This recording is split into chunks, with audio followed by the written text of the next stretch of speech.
ஆட்சி அதிகாரத்தை விட அரசு ஒப்பந்தத்துக்காக அரசியலை பற்றிக் கொண்டு இருப்பவர். தினகரன் கட்சி தொடங்க சொந்த கட்டடத்தையே கொடுத்தவர். அம்பாசமுத்திரத்தின் செல்ல பிள்ளை. மக்கள் முதல்வர் என எடப்பாடிக்கு பட்டம் சூட்டியவர். 48 நாட்கள் தமிழ்நாட்டின் சட்ட அமைச்சராக இருந்த சாதனைக்காரர் அவர்தான் இசக்கி சுப்பையா.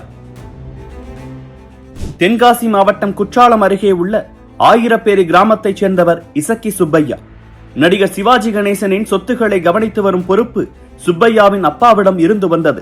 இதனால் அப்பகுதியில் இவர்களது குடும்பம் சற்று அறியப்பட்ட நபர்களாக இருந்து வந்தனர்.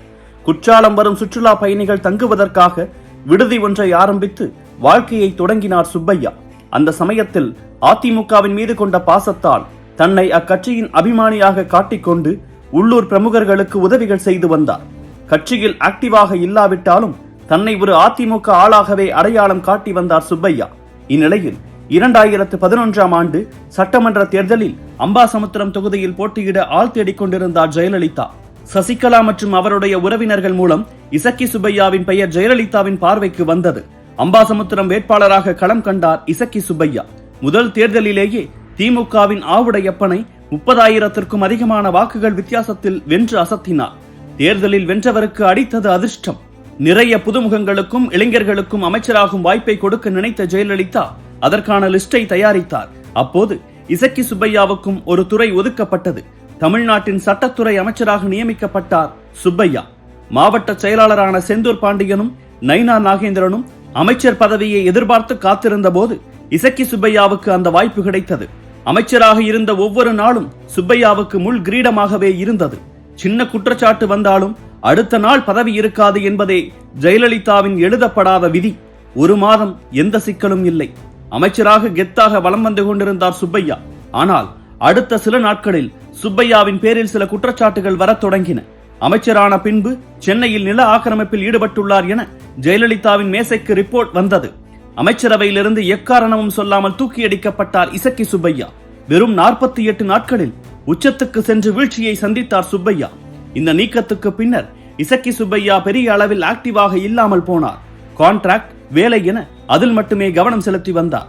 இந்நிலையில் 2016ஆம் ஆண்டு சட்டமன்ற தேர்தலில் போட்டியிட முயற்சி செய்தார் சுப்பையா.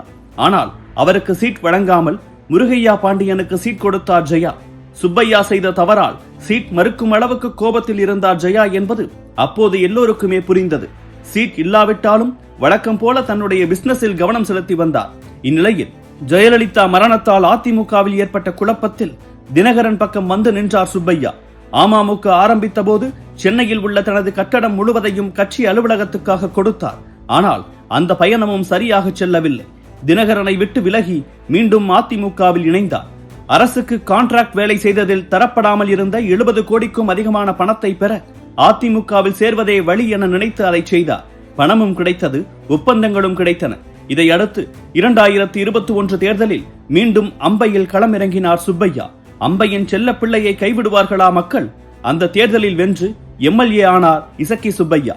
ஆனால் திமுகவே ஆட்சி அமைத்ததால் அமைச்சராகும் கனவு கனவாகவே போனது.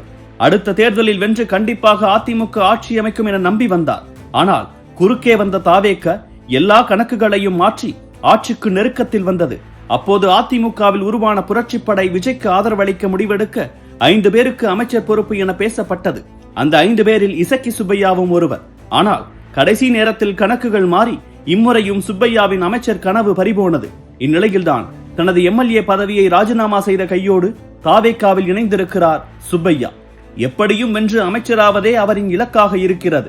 அம்பையின் செல்ல பிள்ளை அடிக்கடி தேர்தலை வர வைப்பதை விரும்புவார்களா மக்கள் என்பதே இப்போதைய கேள்விக்குறி.